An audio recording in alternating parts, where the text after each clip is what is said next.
পরবর্তী গল্প পাওয়ার জন্য আমার চ্যানেলটা অবশ্যই সাবস্ক্রাইব করে রাখবেন। ধন্যবাদ।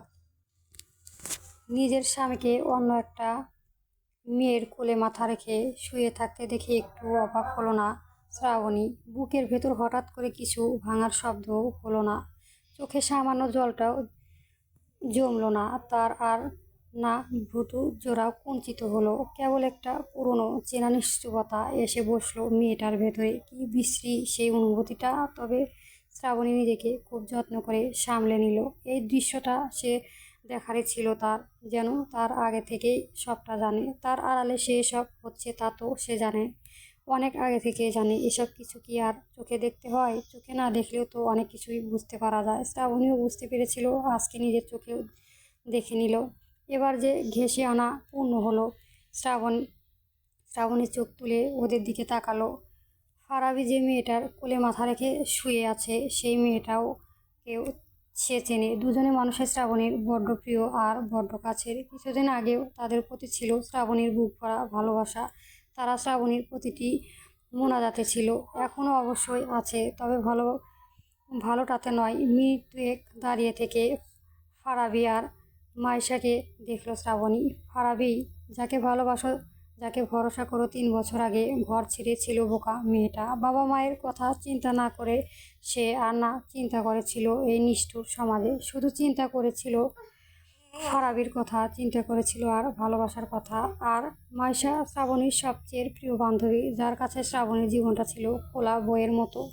যে বইয়ের প্রতিটা পাতায় মাইশা সব পড়েছে, বহুবার পড়েছে সে। পড়েছে বলে হয়তো এত নিষ্ঠুরভাবে তাকে ভাঙতে পেরেছে। তাকে ভাঙতে ঠিক জায়গাতে আঘাত করেছে সে। ঠোঁট গোল করে তপ্ত নিঃশ্বাস ফেললো শ্রাবণী। হাত রাখলো উঁচু পেটে তার উপরে। ক্লান্ত করছে খুব, দাঁড়িয়ে থাকতেও কষ্ট হচ্ছে। আজকাল অল্পতেই মেয়েটা কেমন ক্লান্ত হয়ে যায়, শরীরে যেন এক ফোঁটাও শক্তি নেই। শ্রাবণী চোখ তুলে আরও একবার তাকালেন ফারাবি আর মাইশার দিকে। দুজনেই মুখে লেপ্টে আছে হাসি। ফারাবির কথা বলার ফাঁকে ফাঁকে মাইশা হাতে চুমু খাচ্ছে। ফারাবি যতবার মাইশার হাতে চুমু খাচ্ছে ততবার লজ্জায় লাল হয়ে আসছে মাইশা মুখোশটি। সে লজ্জার কারণে কি কাউকে বিশ্রীভাবে ঠকানো লজ্জা, কারো বিশ্বাস আর ভরসা ভাঙা লজ্জা, নাকি প্রেমের পুরুষের থেকে পাওয়ার কাঙ্ক্ষিত চুম্বনের লজ্জা? এই লজ্জার কারণে কোনটা হতে পারে? দ্বিতীয়টা হওয়া সম্ভব না বেশি, কারণ ঠকবাজেরা বুঝতে পারে না তারা যে ঠকিয়েছে। তাদের কোনো আত্মসূচনাই নেই।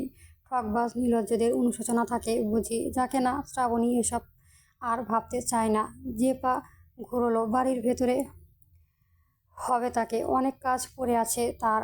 কালকে ফারাবির জন্মদিন, ছেলেটার জন্য রান্না করতে হবে। শ্রাবণী চলতে চলতে মনে মনে মনে ঠিক করে নিল কি রাঁধবে। চিংড়ি পোলাও খেতে পছন্দ করে ফারাবি। শ্রাবণী ঠিক করলো সেটাই রাঁধবে, সাথে ঝাল ঝাল করে গরুর মাংস। আর কি করা যায়, জন্মদিনে একটু মিষ্টি করা যায়। জন্মদিনে মিষ্টি না হলে হয়? মিষ্টি হিসেবে ফিরনি করে বলে ঠিক করলো শ্রাবণী। ফিরনিটাও বেশ শখ করে খায় ফারাবি। রান্না করে কাজ করছে শ্রাবণী। গরুর মাংস ম্যারিনেট করে রেখেছে সে। গরুর মাংস ম্যারিনেট করে রান্নাও করে ফারাবি খেতে পারে না, তার কাছে গন্ধ গন্ধ লাগে কেমন। কাজের ফাঁকে দরজার কলিং বেল বাজালো। শব্দ শুনে শ্রাবণী টক করে ছেড়ে হাত ধুলো। হয়তো ফারাবি এসেছে। এ বাসায় তার দুজনেই থাকে। ফারাবি কোনো পরিবার নেই, অনাথ আশ্রমে বড় হয়েছে ছেলেটা। সেখান থেকে পড়াশোনা করেছে, নিজের একটা নাম তৈরি করেছে। এখন সে প্রতিষ্ঠিত, তার পরিবারেও আছে। শ্রাবণীর তো তার পরিবারই। ভাবি দেহটা এগিয়ে নিয়ে গিয়ে দরজা খুলে দিল শ্রাবণী। দরজাটার উপাশে দাঁড়িয়ে আছে ফারাবি, ঠোঁটের কোণে জুড়ে তার কোমল স্নিগ্ধ হাসি। ফারাবিকে দেখে শ্রাবণী ও হাসলো। ফারাবি এগিয়ে এসে শ্রাবণীকে আলতো হাতে জড়িয়ে ধরলো। এমন ঘেমে গেছো কেন শ্রাবণ? রান্নাঘরে কাজ করেছিলাম, যা গরম করেছে আজ। শ্রাবণীর কথা ফারাবি কপট রাগ দেখিয়ে বলল, তোমাকে কতবার বলেছি এই শরীর নিয়ে কাজ না করতে? কথা কেন শুনতে চাও না শ্রাবণী? ফারাবির রাগ দেখে শ্রাবণী আলতো হাসলো। ছেলেটা এমনই। শ্রাবণী ভীষণ খেয়াল রাখে, একটু অযত্ন হতে দেয় না তাকে ভীষণ যত্নে আগলে রাখে। আসলেই কি তাই, নাকি সব লোক দেখানো হয়েছে? তা তার রাগ দেখতে হবে না। তুমি ফ্রেশ হয়ে আসো, আমি তোমার জন্য শরবত বের করছি। ফারাবির কথা না বলে কিছুক্ষণ শ্রাবণীকে জড়িয়ে ধরে থাকলো। এটা তার অসভ্যটাও অনেক পুরনো। অসভ্য সহজে ছাড়া যায় না। ফারাবি কিছুক্ষণ নীরবে লেপ্টে রইল শ্রাবণীর দেহের সাথে। ফারাবি ছাড়াতে তার দিকে শরবতের গ্লাসটা এগিয়ে দিল শ্রাবণী। ফারাবি এক টোকায় গ্লাসটা খালি করে ফেলল। বাইরে বেশ গরম পড়েছে। গরমে গলা শুকিয়ে গিয়েছিল তার। খালি শরবতের গ্লাসটা শ্রাবণীর হাতে দিয়ে সে চলে গেল ফ্রেশ হতে। যাওয়ার আগে শ্রাবণীর কপালে চুমু খেতে ভুলল না সে। শ্রাবণী তাকিয়ে রইল ফারাবি যাওয়ার দিকে। ফারাবি গা থেকে ভাস ভাস করে নারীর শরীরের গন্ধ ভেসে আসছে। বাচ্চা পেটে আসার পর থেকে শ্রাবণী ঘ্রাণ শক্তি বেড়েছে কিছুটা। এই বেড়ে যাওয়া ঘ্রাণ শক্তি তাকে পৃথিবীর সবচেয়ে নিষ্ঠুর সত্যিটির সাথে পরিচয় করিয়েছে। শ্রাবণী নিজের পেটে হাত বুলালো। এই কঠিন সত্যটা সে নিজের বাচ্চাকে জানাতে চায় না। সে চায় না এই কঠোর সত্যটা নিষ্পাপ বাচ্চাটা কখনো জানতে পারুক। শ্রাবণী এগিয়ে গেল রান্নাঘরের দিকে। চুলা থেকে পোলাওয়ের পাতিলটা নামিয়ে প্রেসার কুকারে চাপিয়ে দিল। প্রেসার কুকারে আজ গরুর মাংসটা রান্না করবে সে। ফারাবি না আসলে হয়তো পাতিলে বসালো। ফারাবি আসার সময়ে শর্ট হয়ে গেছে। কিছুক্ষণের মধ্যেই ফ্রেশ হয়ে এসে টেবিলে চেয়ার টেনে বসলো ফারাবি। গলা উঁচিয়ে ডাকলো শ্রাবণীকে। শ্রাবণ, খাবার দাও, খিদে পেয়েছে ভীষণ। 2 মিনিট বসো, আসছি। রান্নাঘর থেকে বেশ সুস্বাদু ঘ্রাণ ভেসে আসছে। ঘ্রাণে ফারাবির খিদেটা যেন দ্বিগুণ হলো। শ্রাবণী রান্নার হাত ভালো। তাই একটা ছোট রেস্তোরাঁও আছে। বিয়ের 2 দিন আগে এই রেস্তোরাঁতে চালু করেছিল। নাম বিষাদের স্বাদ। রেস্তোরাঁর এই নাম দেওয়ার কারণটা শ্রাবণ নিজেই জানে না। নাম সিলেক্ট করার সময় হুট করে নামটা মাথায় এসেছিল তার। শ্রাবণীর মতো ভালো খাবার মানুষের অনন্তনের সকল বিষদার মুছে দেয়। ভালো খাবার মানুষের মন খারাপ মিটিয়ে দেয়। মন ভালো রাখতে ভালো আর সুস্বাদু খাবারের বিকল্প নেই। মিনিট 2-এর মাঝেই খাবার নিয়ে আসলো শ্রাবণী। খাবারগুলো দেখতে বেশ লোভনীয় লাগছে। ফারাবি খিদে আরও একটু বাড়লো। শ্রাবণী খুব যত্ন করে ফারাবির প্লেটে খাবার তুলে দিল। গ্লাসে পানি ঢেলে দিল। ফারাবি ভাত মাখিয়ে প্রথম লোকমা মুখে তুলল। ফারাবির মাঝে মধ্যে মনে হলো শ্রাবণী ফুল টাইম শেফ হয়ে যাওয়া উচিত। মেয়েটা এত ভালো রান্না করেছে, একবার খেলে স্বাদ মুখে লেগে যায়। ফারাবির বেশ তৃপ্তি করে রাতে খাবার খেলো। খাওয়ার মাঝে শ্রাবণীকে সেধেছিল। শ্রাবণী খায়নি। রান্না করার পর 1 ঘন্টা সে কিছু খেতে পারে না। তার বমি আসে। বাচ্চা পেটে আসার পর এর প্রবণতা বেড়েছে। এমনিতেই পেটে খাবার সয় না। এখন খেলে সারাটা রাত তার বমি করে কাটতে হবে। তখন আবার ফারাবির সমস্যা হবে। শ্রাবণী কোনো অসুবিধা হলে লোকটা সারা রাত দু চোখের পাতা এক করতে পারে না। অস্বস্তি হয়ে সারা রাত কেটে যায়। পরে না কেঁদে কুটে একেবার করে দেয়। খাবার শেষ করে ফারাবি ঘরে চলে গেল। শ্রাবণী টেবিলে কিছু গুছিয়ে রাখে। এক বাটি ফিরনি নিয়ে ঘরে ঢুকলো। ফারাবি তখন ফোনের কারোর সাথে কথা বলছিল। শ্রাবণীকে দেখে সে ফোন নামিয়ে রাখলো। নাও, ফিরনি করেছি তোমার জন্য। ফারাবি হাসি মুখে ফিরনি বাটিটা হাতে নিল। 1 চামচ মুখে নিতেই বুঝলো আজকের মিষ্টিটা বেশি হয়েছে। ফারাবি এত মিষ্টি খায় না, তবুও সে হাসি মুখে ফিরনিটা শেষ করলো। খাবার নিয়ে শ্রাবণীকে সে কোনো দিন কিছু বলেনি। শ্রাবণী তার জন্য ভালোবেসে যা রাতে সব সে সোনা মুখ করে খেয়ে নেয়, একটুও খায়। 1 চামচও ফিরনি শ্রাবণীর দিকে এগিয়ে দিল ফারাবি। শ্রাবণী আলতো হেসে ফিরনি খেলো। ফিরনি তার নিজেও পছন্দ। মিষ্টি সকল খাবারই শ্রাবণীর পছন্দ। যা মিষ্টি কম তা শুধু তার জীবনে। শ্রাবণ ফেস করে নিঃশ্বাস ফালায়। জীবনে তিক্ততা দরকার আছে। তিক্ততা মানুষকে বাস্তবতা শেখায়, নিষ্ঠুরতা সত্যি মুখোমুখি করায়। ভেতরে আলো তখনও ফোটেনি। চারদিকে চলেছে আলোয় আঁধারি লুকোচুরি খেলা। তারা যেন উল্লাসে মেতে উঠেছে। সেই সাথে বইছে মৃদু মন্দ বাতাস। সেই মৃদু বাতাসে গরমের দাপট কিছুটা কমেছে বটে। ঘরের ভেতরে চলেছে এসি। এসির হাওয়ার গরমের করেছে কিছুটা সহনীয়। এসির ঠান্ডা হাওয়ার ততটাই গরম লাগছে না গায়ে।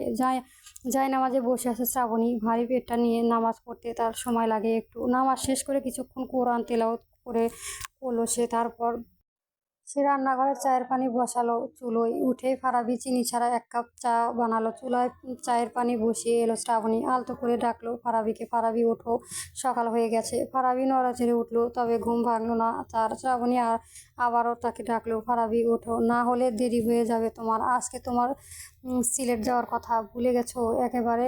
ফারাবি ঘুমে কিছুটা হালকা হলো, সে চোখ ঢোকে উঠে বসলো। সকাল সকাল শ্রাবণীর স্নিগ্ধ মুখখানা দেখে হাসি ফুটে উঠলো ফারাবির আধো কোলে। শ্রাবণ বলো, তুমি অনেক স্নিগ্ধ। স্নিগ্ধ সুন্দর নয় জানি না, তোমাকে আমার চোখে সবসময় স্নিগ্ধ লাগে, একেবারে ভোরের সদ্য ফোটা গোলাপের মতো স্নিগ্ধ তুমি, যার গায়ে লেগে থাকা কয়েক ফোঁটা শিশির। ফারাবির কথা শুনে শ্রাবণী হাসলো। ফারাবির সাথে পথ চলা 7 বছরের, 4 বছরের সম্পর্ক আর 3 বছরের এই সংসার জীবনে ফারাবি তাকে একবারের জন্য সুন্দর বলে সম্বোধন করেনি, সবসময় বলেছে শ্রাবণ, তুমি স্নিগ্ধ কোমল। শ্রাবণী তার এক বাক্য মেনে নিয়েছে। ফারাবির প্রত্যেকটা কথা শ্রাবণী মেনে নেয়। ফারাবির মতো একজন মানুষ কখনো ভুল হতে পারে না। ভুল তো সে যে ফারাবির এক কথায় সব ছেড়ে ছুঁড়ে তার হাত ধরেছিল, সে ভুল না হলে কি আর ভালোবাসার অন্ধ হতো না। শ্রাবণ। ফারাবির ডাক ধ্যানে ভগ্ন ভংল শ্রাবণী। সে মিষ্টি হেসে তাকালো ফারাবির দিকে। ফারাবি উদাস চোখে তাকিয়ে দেখলো সেই মিষ্টি হাসি। শ্রাবণীর হাসিটা খুব সুন্দর, এমন সুন্দর হাসি ফারাবি আর দেখেনি। ফারাবি আজকাল উদাস হয় খুব, আগে এমন উদাস হতো না, বিষধরও লাগতো না, আজকাল লাগে, বড্ড বিষধর লাগে তার। বলো, তোমার হাসিটা খুব সুন্দর। ফারাবির কথা শব্দ করে হাসলো শ্রাবণী। ফারাবি মুগ্ধ হয়ে সেই হাসি দেখতে থাকলো। বাচ্চা পেটে আসার পর থেকে শ্রাবণীর মধ্যে অনেক বদল এসেছে। শরীরটা আগের থেকেও পুষ্ট হয়েছে, দেখতে খুব আদরে লাগে, সারাক্ষণ আদর করতে মন চায়। শ্রাবণীর হাত দুটো টেনে ধরলো ফারাবি, আলতো করে চুমো খেলো শ্রাবণী হাতে পিঠে। শ্রাবণীর চোখের সামনে ভেসে উঠলো কাল বিকেলে সেই দৃশ্যটা। ফারাবি এমন করেই মাইশার হাতে পিঠে চুমো খেয়েছিল। মাইশা লজ্জা রাঙা হয়ে হেসেছিল, হাসলো শ্রাবণীও, তবে সেই হাসিতে লজ্জা ছিল না, ছিল তাচ্ছিলতা। সেই তাচ্ছিলতা ফারাবি বুঝলো না। ফারাবি বড্ড বোকা, বোকা না হলে কেউ হীরা রেখে কাচের পেছনে যায় না। শ্রাবণী ভাবুক হলো, সে কি আসলে হীরা, নাকি সে নিজেই কাচ? হীরাকে কে এত সহজেই পায়ে পিষে ফেলা যায় না? কাছে যতটা সহজ ছুঁড়ে ফেলা যায়, হীরাকে ততটা সহজেই ছুঁড়ে ফেলা যায় না। শ্রাবণী আপাতত নিজের ভাবনাটা শাটার বন্ধ করলো। ফারাবিকে বলল, এত ভালোবাসা দেখাতে হবে না, ফ্রেশ হয়ে আসো, তোমার চা আনছি। ফারাবি মাথা দুলিয়ে ওয়াশরুমের দিকে পা বাড়ালো। ফারাবি ওয়াশরুমের দরজা বন্ধ করতে শ্রাবণীর দুপোটা স্যানিটাইজার দিয়ে হাত ঘষলো। আজকাল ফারাবি স্পর্শে তার বড্ড ঘেন্না লাগে, বমি চলে আসে প্রায়। ওই দিন তো সে ফারাবির গায়ে বমি করে দিয়েছিল। ফারাবি তার গায়ের মাখে নেয়। বোকাটা হয়তো ভেবেছিল প্রেগনেন্সির জন্য এমন লাগছে। ফারাবির বোকামিতে শ্রাবণীর ভীষণ হাসি পায়, বড্ড হাসি আসে তার। শ্রাবণীর আগে ভাবতো বোকারা ঠকাতে পারে না, কিন্তু সে ভুল ছিল। বোকারাও ঠকায়, ঠকায় খুব বিশ্রীভাবে ঠকায়। নাস্তার টেবিলে বসে নাস্তা করছে ফারাবি, নিজেও খাচ্ছে, শ্রাবণীকেও খাইয়ে দিচ্ছে। প্রতিদিন সকালে ফারাবির হাতে খায় শ্রাবণী। গত 3 বছর যাবৎ এটাই হয়ে আসছে। শ্রাবণী নিজের হাতে খেতে পারতো না। 4 ভাইয়ের একমাত্র বোন হওয়ার বাপের বাড়িতে বেশ আহ্লাদেই বড় হয়েছে সে। ফারাবিকে বিয়ে করে সেই আহ্লাদ শেষ হয়েছে। এখন তো তার সকল আহ্লাদ ফারাবির কাছে। ফারাবিও তার সকল আহ্লাদের খেয়াল রাখে। আর আর খাবো না, এত অল্প খেয়ে কী হবে শ্রাবণী, তোমার এখন বেশি বেশি করে খেতে হবে। হ্যাঁ, খেতে খেতে খেতে ফুটবল হয়ে যাব, চুপচাপ খাবার শেষ করো। শ্রাবণ, খাবার নিয়ে এত বাহানা কেন করো বলো? আমি আর খেতে পারবো না, প্লিজ। আর দুটুকরো। ফারাবি ঠেলে ঠুলে শ্রাবণীকে দুটো পরেটা খাওয়ালো। মেয়েটা একদম খেতে চায় না। খাওয়া নিয়ে শ্রাবণী এই অনীহা ফারাবির ভালো লাগে না। সেও না খেয়ে বাচ্চা পুষ্টি কী করে করবে? সকালের নাস্তা খেয়ে তৈরি হয়ে নিল ফারাবি। শ্রাবণী তার ছোট ব্যাগটা প্যাক করে নিল। ফারাবির পছন্দের কিছু শুকনো খাবারও সাথে সাথে দিয়ে দিল। তোমায় খুব মিস করব, মন খারাপ করে বলল ফারাবি। ফারাবির কথা শ্রাবণী হাসলো, বলল, আমারও খুব মিস করবে, তাড়াতাড়ি ফিরে এসো। ফারাবি আলতো করে শ্রাবণীর কল জড়িয়ে ধরে তার পেটের উদার হাত রাখলো। নিজের যত্ন নেবে, খাবারের একদম অবহেলা করবে না। আচ্ছা বাবা, ঠিক আছে, এবার যাও, না হলে দেরি হয়ে যাবে। এবারে শ্রাবণীকে ছেড়ে দিল ফারাবি। ছোট করে শ্রাবণীর কপালে একটা চুমো দিল, দ্বিতীয় চুমো দিল শ্রাবণীর উঁচু পেটে। আসছি। চলে গেল ফারাবি। শ্রাবণী দরজা আটকে দিয়ে এসে সোফায় বসলো। 2 দিন তাকে একা থাকতে হবে এমন নয়, সে এর আগে একা থাকেনি, কিন্তু বাচ্চা পেটে আসার পর ফারাবি তাকে একা রেখে কোথাও যায়নি, এইবারে প্রথম। হয়তো শেষও। শ্রাবণীর সেন্টার টেবিল থেকে ফোনটা নিয়ে মাইশাকে কল করলো। মাইশাকে আসতে বলল, গল্প করা যাবে। তবে শ্রাবণী জানে মাইশা আসবে না, কারণ সে শহরে নেই, সিলেটে গিয়েছে। ফারাবির সাথেই গিয়েছে সে। ফারাবির জন্মদিন পালন করতে তারা সিলেটে গিয়েছে। ফারাবি প্রথম রাজি হয়নি, সে শ্রাবণীকে এই অবস্থায় একা রেখে যেতে রাজি হয়নি। মাইশা তাকে রাজি করিয়েছে, কিভাবে করিয়েছে সে ভালো জানে। 2বার রিং হতেই ফোন তুললো মাইশা। হ্যাঁ শ্রাবণ বল, কোথায় আসছিস তুই? কেন? কোনো দরকার? ফারাবি বাসায় নেই, আমার একা একা ভালো লাগছে না, তুই চলে আয়, একসাথে গল্প করব। সরি রে শ্রাবণ, আমি আসতে পারবো না, আমি একটু ফুপুদের বাসায় এসেছি। হঠাৎ ওইখানে গেলি কেন? আর বলিসনি কয়দিন যাবৎ ফুপু এত জোর করেছে আসার জন্য? না এসে পারলাম না। শ্রাবণী জানে মাইশা মিথ্যে বলেছে, মাইশা ফুপু কখনো তাকে যেতে বলে না। মাইশা গেলে ভদ্র মহিলা উল্টা মুখ কুচকায়। মাইশাকে তিনি তেমন একটা পছন্দ করে না। মাইশা এই মিথ্যে কথাটা গিলে নিল। শ্রাবণী কপট অভিমান করে বলল, আচ্ছা ঠিক আছে, রাগ করিস না বাবু, ফুপু বাসায় থেকে এসে ঠিক তোর বাসায় যাব, মনে থাকে যেন, নিজের খেয়াল রাখিস। শ্রাবণ ফোন রাখলো। শ্রাবণীর ভেতরটা ভোঁতা হয়ে আছে তার। মানুষ এত সুন্দর অভিনয় কিভাবে করতে পারে, কিভাবে তত সাবলীয়ভাবে তার এক জননকে ঠকাতে পারে। শ্রাবণী ফোঁস করে দুটো দীর্ঘ নিঃশ্বাস ফেলল। ইচ্ছে করে বেস্ট অভিনেত্রীর পুরস্কারটা মাইশার মুখের উপর ছুঁড়ে মারতে। শ্রাবণী মনে মনে মাইশাকে দুটো সভ্য গালি দিল। অসভ্য গালি সে দিতে পারে না, ছোটবেলায় একবার দিয়েছিল, মা সেই দিন উত্তরের মধ্যে দিয়েছিল ধরে। বড় ভাই সেই দিন না বাঁচালে হয়তো আজকে তাকে এমন দিন দেখতে হতো না। শ্রাবণ ঠোঁটে উল্টোলো। মায়ের কথা মনে পড়ছে, কিন্তু যাওয়া যাবে না। ওই মহিলা সুবিধার মানুষ নয়। দেখা যাবে তাকে দেখতে পেয়ে চালা কাঠ নিয়ে তেড়ে আসছে। মাকে ছোটবেলায় শ্রাবণী রাক্ষসী মহিলা বলে মেনে মনে হতো, এখন তার মনে হয় না। তার বাচ্চারা পেটে এসেছে পর থেকে মায়ের প্রতি তার ভালোবাসাটা বেড়েছে কিঞ্চিত। বাসায় শ্রাবণী কাজ নেই এখন, সে ভালো একটু রেস্তোরাঁ থেকে ঘুরে আসবে। অন্যদিন রেস্তোরাঁয় যাওয়া হয় না তার। বাচ্চা পেটে এসেছে পর থেকে ফারাবি তাকে খুব একটা বের হতে দেয় না, সে নিজেও খুব একটা বের হয় না আজকাল। শরীরটা তেমন একটা সায় দেয় না তার। অল্পতেই ক্লান্ত হয়ে ওঠে শ্রাবণী। তৈরি হয়ে বাসা লক করে রেস্তোরাঁয় চলে গেল। আজকে সারাটা দিন সেখানেই কাটাবে। বিষেদের স্বাদ।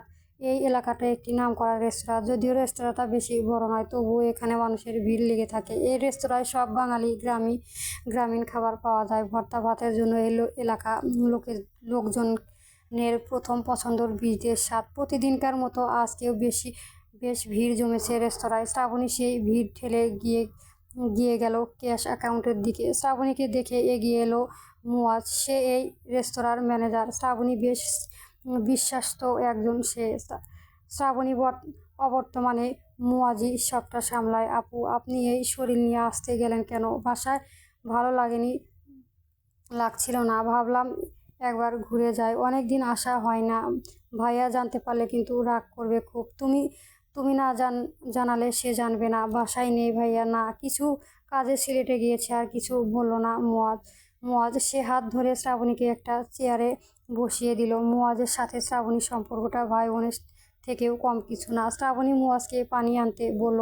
বাইরের কাঠ ফাটা রোদে উঠেছে আজকে, সে সাথে পড়েছে মাথা ফাটা রোদ, আর গরমের গলাটা শুকিয়ে গেছে তার। তখন লাঞ্চ টাইম। এই টাইমে রেস্তোরাঁ সবচেয়ে বেশি ভিড় থাকে। শ্রাবণী এত মানুষের কোলাহল পছন্দ নয় বলে সে ভেতরে চলে গেল। রেস্তোরাঁয় একটা ছোট কক্ষ আছে, এটা মূলত একটা অফিস রুম। শ্রাবণী একবার ফারাবিকে বলেছিল অফিসটা খুব ভালো লাগে, চেয়ার টেবিল, এক গাদা ফাইল, পিসি, আরও কত কি। ফারাবি তাই শুনে এটা বানিয়ে দিয়েছিল শ্রাবণীকে।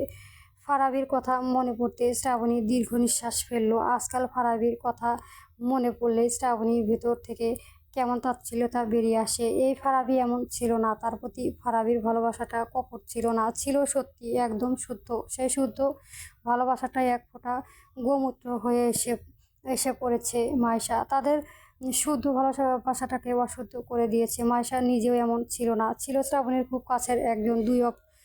দুই আপন মানুষ মিলে শ্রাবণীকে ধোঁকা দিয়েছে, তাকে গুড়িয়ে দিতে চেয়েছে তাদের কাজে কিঞ্চিত সফলতাও হয়েছে বটে। প্রিয়াদের ধোঁকা সে ভেঙে গেছে ঠিকই, কিন্তু গুটিয়ে যাওয়ানি। সে দক্ষ হাতে নিজেকে সামলে নিয়েছে। লড়াই তো এখনই শুরু হয়নি, লড়াই শুরু আগে গুড়িয়ে যাওয়ার মতো মেয়ে শ্রাবণী নয়।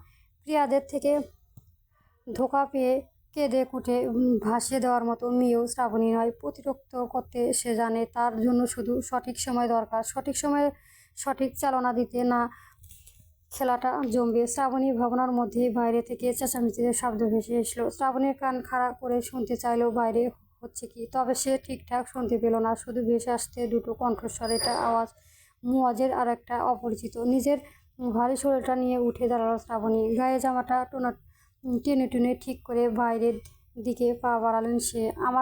আমরা আমাদের ভুলের জন্য ক্ষমা চাইছি স্যার, আমাদের একটু সময় দিন, আমরা সবটা ঠিক করে দিচ্ছি। ক্ষমা করে দিন বলেই বুঝে সব ঠিক হয়ে যায়? আপনারা ক্ষমা চাইলেই বুঝি সবটা ঠিক হয়ে যাবে? জানেন আপনাদের এই ভুলের জন্য আমরা কতটা লস হয়েছে? আমরা আসলে খুব দুঃখিত স্যার, আপনার দুঃখের আচার বানিয়ে খেয়ে ফেলুন আপনি। মুয়াজ মাথা নিচু করে দাঁড়িয়ে আছে। সে বারবার সামনে ব্যক্তিকে বোঝাতে চাচ্ছে, কিন্তু সে বুঝতে নারাজ।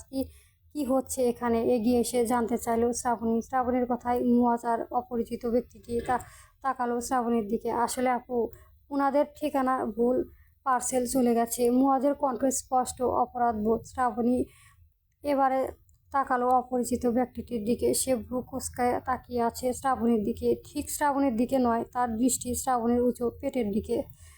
শ্রাবণী এবারে লোকটার দিকে তাকালো, বিনম্র গলায় বলল, আমাদের অনিচ্ছাকৃত ভুলের জন্য আমি খুব দুঃখিত। আসলে এই টাইমে রেস্তোরাঁয় রাশ চলে খুব। এত অর্ডারের মাঝে একটু ভুল হয়ে গেছে। আমরা আমাদের ভুলের জন্য ক্ষমা চাইছি স্যার। শ্রাবণীর কথায় ব্যক্তিটি নিজের দৃষ্টি সরিয়ে শ্রাবণীর মুখের দিকে তাকালো। ফর্সা মুখটা লাল হয়ে আছে, সেই রক্তি মুখে জমেছে ফোঁটা ফোঁটায় পানি। পানির ফোঁটাগুলো দেখতে মুক্তার দানার মতো লাগছে। ক্ষমা চাইলে তো সব ঠিক হয়ে যাবে না? আমাদের যে ক্ষতি হয়েছে তা তো পূর্ণ হবে না? লোকটা কণ্ঠে স্পষ্ট ক্ষোভ।